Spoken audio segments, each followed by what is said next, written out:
Hey guys, welcome to next video. As promised, today we will learn how can we harvest batteries, all kinds of batteries, from these devices. A dead Ryobi battery, as you see, it's right there. This battery indicates to me that the board has gone out. So unless you change the board, the controller and all that, which most of the time is not worth it, you will not get it back. Some power banks that are very, very old, and most of the time they will never work again because they've done their job and especially the boards go out. A laptop battery from an old Dell that, if you put it on the laptop, will not work. We have some phones, batteries. Uh, if you know what I'm talking about, the phones that you have at home, the landline, the new ones, the wireless ones, they have these batteries inside. This battery was extracted from some old broken walkie-talkie radios, and these ones from another phone.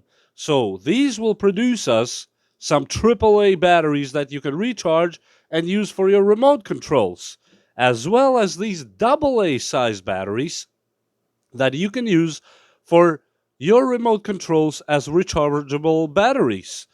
In these three now, the laptop battery, the Ryobi battery drill, and the power banks, we will get some 18650s, just like these ones here that I've shown you in my last video, that we will charge on this charger. All these batteries here can be charged with this charger without seeking anything else. And the charger will balance them as well. If you did not see me review and test this charger when I received it yesterday, the link will to that video will be on the description, and you will see it probably somewhere around here in the top right corner of the screen, and you can go watch it and make your own decision. Let's harvest some batteries. Do we start with the hardest one, in my opinion, which is the laptop battery, and the most common that a lot of people seek to find to harvest 18650s? Well, in these laptops, most of them are sealed shut, not that easy to harvest. If you see on one of the sides, at least this particular battery has some tabs. Those tabs right there, you have to push them and try to pry out the covers in order to see the batteries.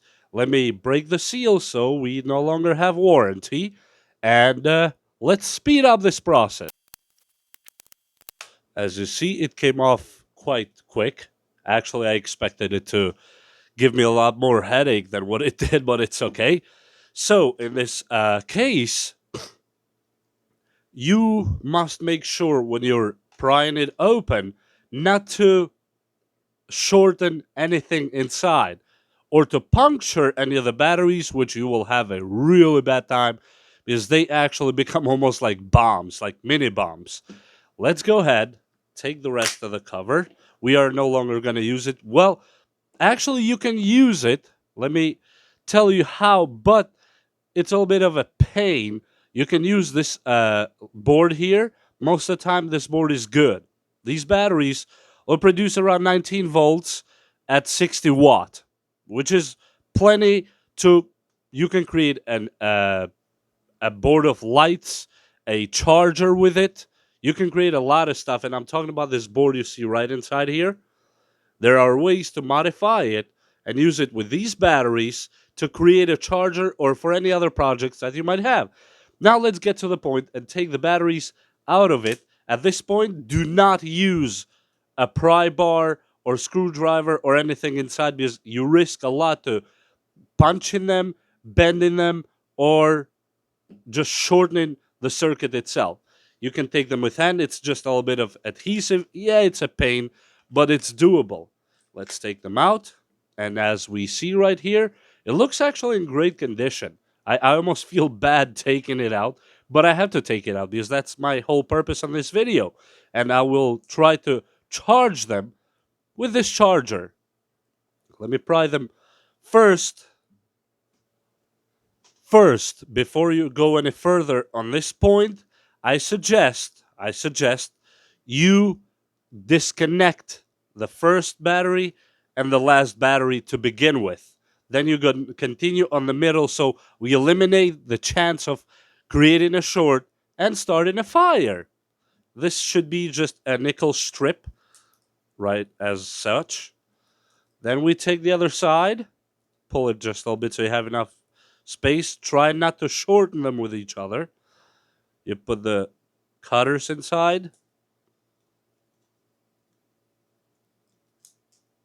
as such. As I broke the board, which of course I had to, is, as I said, I'm not going to use this board, but you can use it on a lot of projects. And now we are left with the temperature sensor cables. If you can see them there, these are for temperature.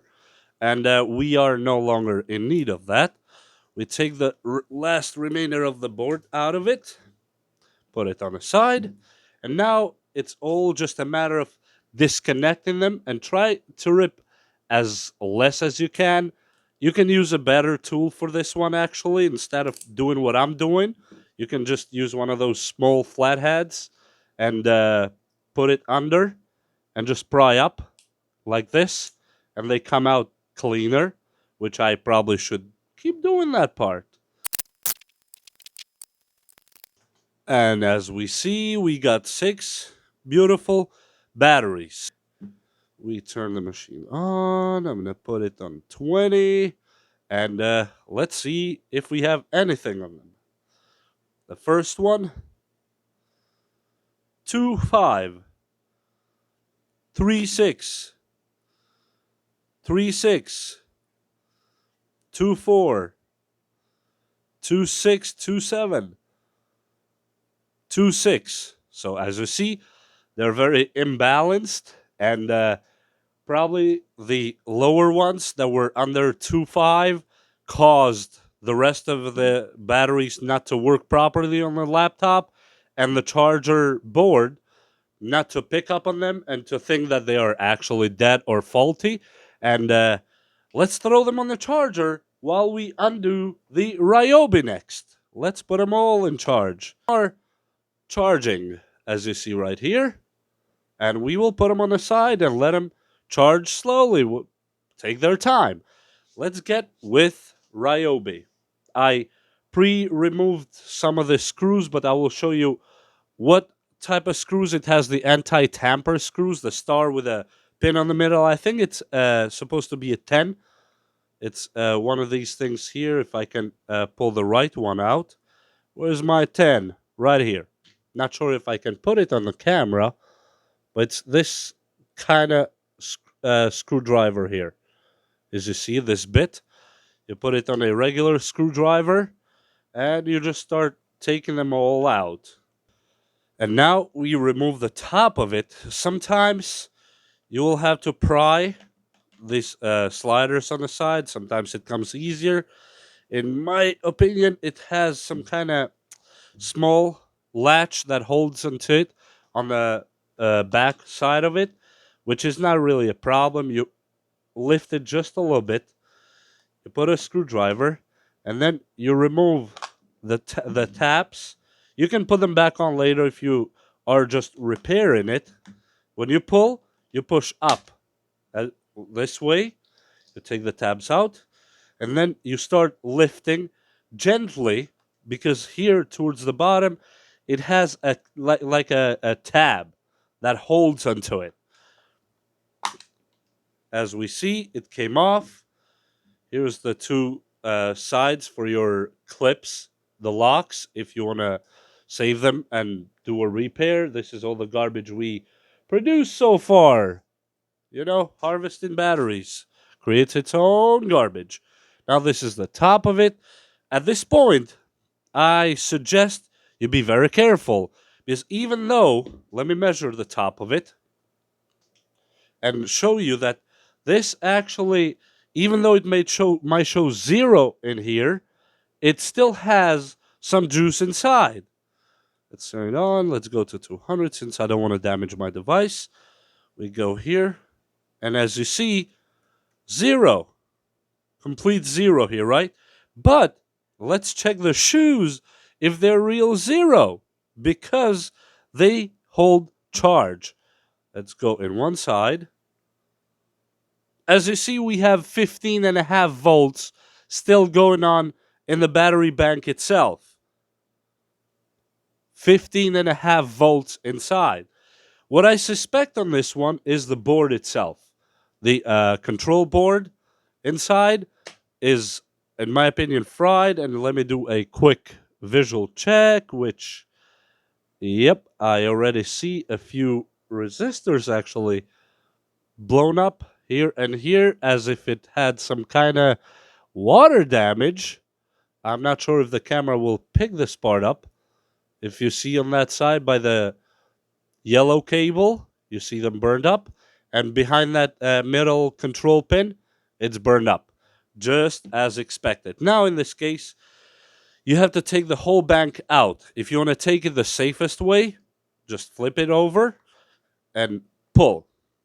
And I don't suggest you use any kind of screwdriver because you can cause a short. Oh, yes. Oh, yes. Just what I expected. As you see there, that was water damage. Yes, this battery has gone through water. So, well, what we're going to use it for, it doesn't really matter if it had water, if it had snow, or if it had sleet, because we are going to take it out of there and use the 18650s, which are a very sweet deal. We take a Phillips head here and we undo them. It has 4 screws, by the way. 1, 2, 3, 4, 5, 6 screws, this one, including the MOSFET one here. We will take them out. Now, if I was about to preserve this unit, I would have went with a I would have desoldered it. But since we are not trying to preserve this unit, we're just trying to extract the batteries, I'm going to go the brutal way.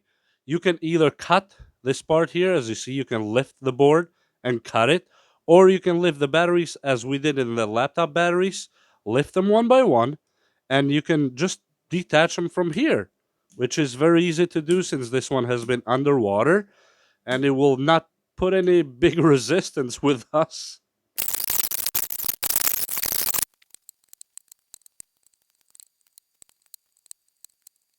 So the rest will just undo it this way. Is this will end up in garbage anyway, the casing. All I need is those sweet, beautiful batteries. 1, 2, 3, 4, 5, 6, 7, 8, 9, 10. We have 10 really beautiful batteries for our next project. So whether we are going to upgrade something that we had with old batteries, or we want to make a big battery bank, or anything else, these batteries work beautiful. Now let me take these out and see if these new ones we just harvested will work. And let me put them back to the trusty, beautiful box. I will charge them later off camera. Now let's start with one of them that looks that it has some kind of water in it, but it's okay. Our charger is actually recognizing them all and starting to charge. Yes. And this charger, by the way, will recondition the batteries if they need so, which it's another feature I really love about it. And by the way, no, I am not being sponsored by any of these companies. And I'm not opposed to it, but I'm not. Okay, let me put all 8 because that's all we can fit in at once for now.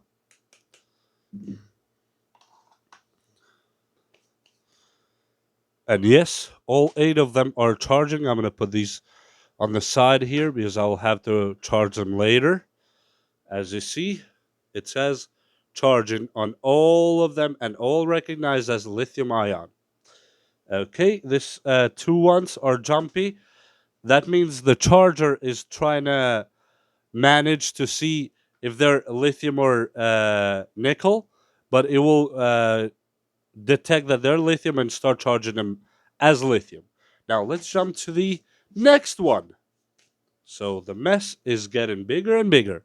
Next one will be one of these old battery banks that sometimes you can find them, probably 50 of them for $10. And what do? You start from the end of it, the opposite side of the USB part. You pry it with something small if you can, without trying to puncture inside, because that's a big no no. As you see, it comes off slowly. Now we go from the sides because it has the retaining clips. That's why we're trying to lift it up. And it comes off slowly. Now we have only 2 more retaining clips left, so we don't damage anything on it.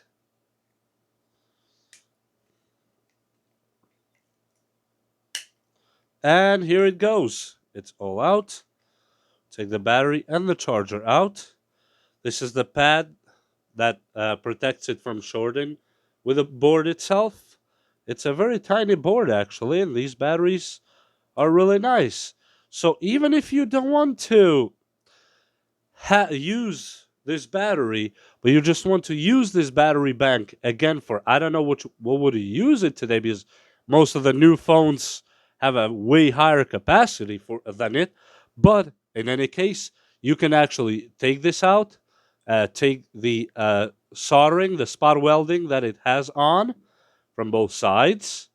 And by the way, tomorrow's video is going to be about a new spot welder that I just got in the mail, and it looks really beautiful. So, guys, if you don't mind subscribing, would be amazing, because all these whew, cute purchases I'm doing, I'm just trying to get somewhere, trying to get people to learn more about electronics, learn more about self reliance, and learn more about repairs. So sometimes you don't need to go anywhere to repair things around your house. And here's the 18650 battery that we just got from there. 2000 milliamps should be, if it produces 16 to 1800 milliamps, you're still good. Let me take out one of these ones that we just put here, because I'm gonna recharge them later anyway. I want to try if this one recharges, because if I tried it with a phone, it will not charge. It would not charge my phone. I guess it fell under the 2 volt, and yes, in here the battery's trying to calculate. It fell under 2.5 volt. It actually just showed 2.1 when I initially put it there. So this battery was way under, so the chip here that's installed on it could not recognize it. So here we go.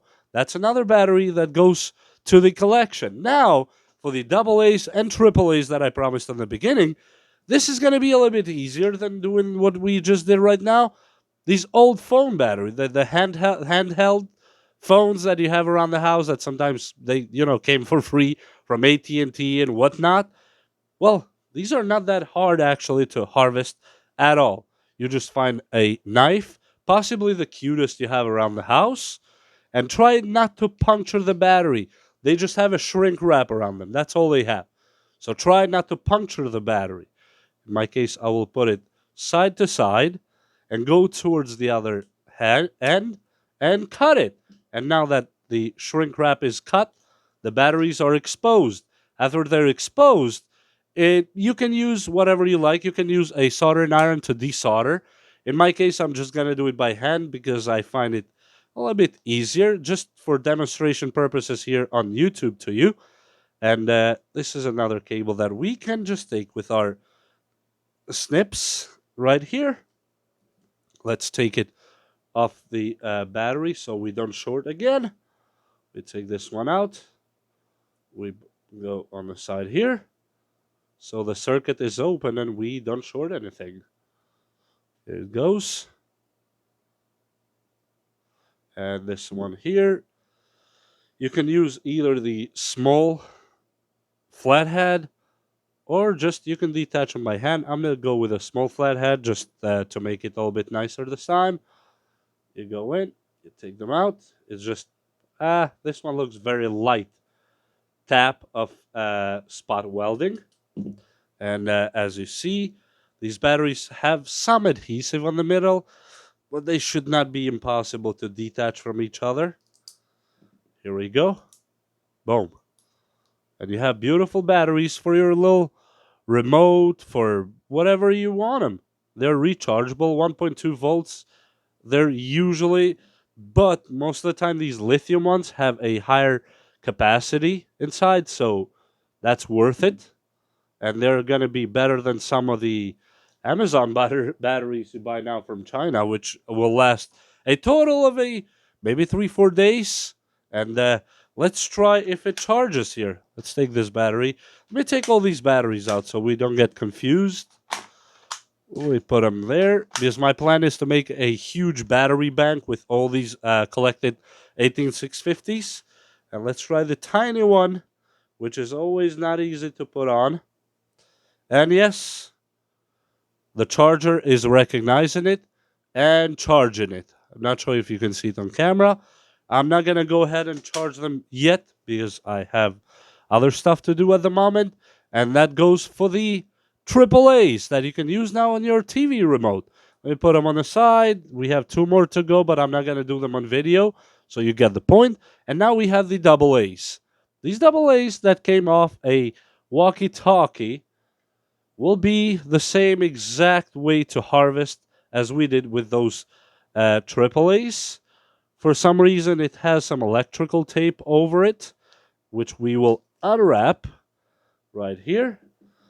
And we will just take off the spot welds on them and use them for whatever you want to use them. That's up to you. Your imagination is the limit here.